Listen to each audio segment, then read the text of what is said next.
नमस्कार दोस्तों, इन दिनों ईपीएस 95 हायर पेंशन की काफी चर्चा में है।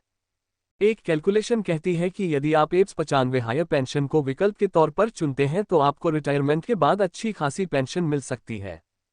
यदि सामान्य पेंशन के साथ जाएंगी तो पेंशन कम मिलेगी।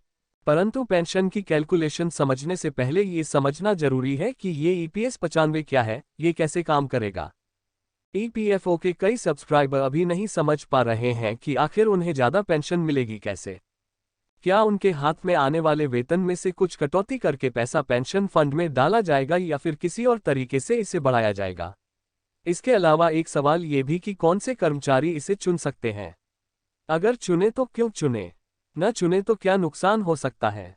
अगर आप भी ईपीएस 95 को लेकर किसी दुविधा में हैं तो फिक्र न करें, आप बिल्कुल सही जगह पर हैं और आपके हर सवाल का जवाब हमने निवेश की दुनिया के एक बड़े एक्सपर्ट बलवंत जैन की मदद से पाने की कोशिश की है।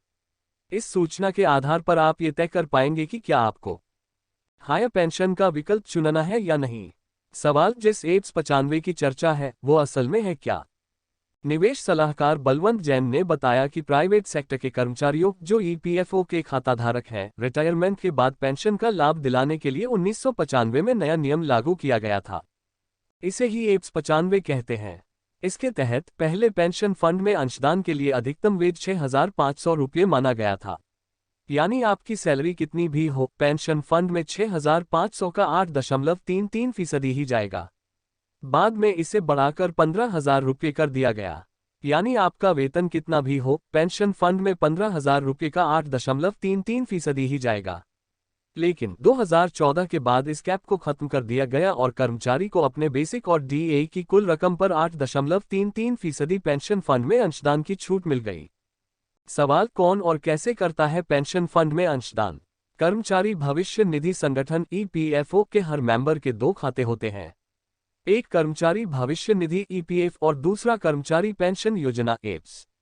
कर्मचारी के बेसिक और डीए से हर महीने 12% राशि काटकर ईपीएफ में डाली जाती है, जबकि उसका नियोक्ता भी कर्मचारी के बेसिक और डीए का 12% डालता है। लेकिन नियोक्ता का पूरा अंशदान ईपीएफ में नहीं जाता।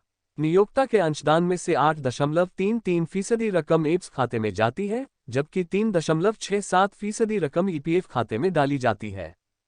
सवाल पहले क्या था, अब क्या बदल गया। बलवंत जैन कहते हैं कि इस पूरे बदलाव का कर्मचारी की ओर से होने वाले अंशदान पर कोई असर नहीं पड़ेगा।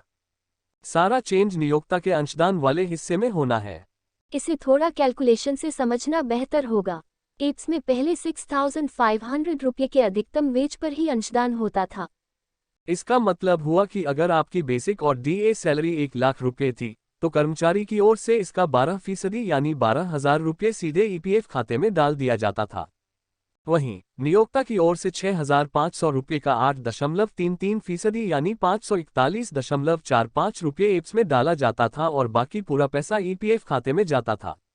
बाद में वेज बढ़कर 15,000 हो गया तो नियोक्ता का ईपीएफ में अंशदान इसका 8.33% यानी 1,249.50 रुपये होने लगा और बाकी पैसा ईपीएफ खाते में जाता था।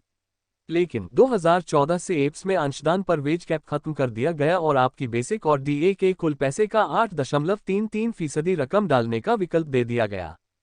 सवाल, हायर पेंशन का विकल्प चुन लूं तो क्या मेरे एम्प्लॉयर को मेरे लिए ज्यादा पैसा जमा करना होगा। ऐसा बिल्कुल भी नहीं होगा। इसमें न तो नियोक्ता पर कोई बोझ पड़ने वाला है और न ही कर्मचारी पर।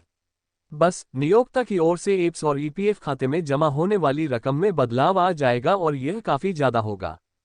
कैसे, मान लीजिए आपकी बेसिक और डीए की कुल रकम 1,00,000 रुपये हुई तो अब इसका 8.33% यानी 8,330 रुपये का अंशदान नियोक्ता ईपीएफ फंड में करेगा, जबकि ईपीएफ में 3.67% यानी 3,670 रुपये ही जाएंगे।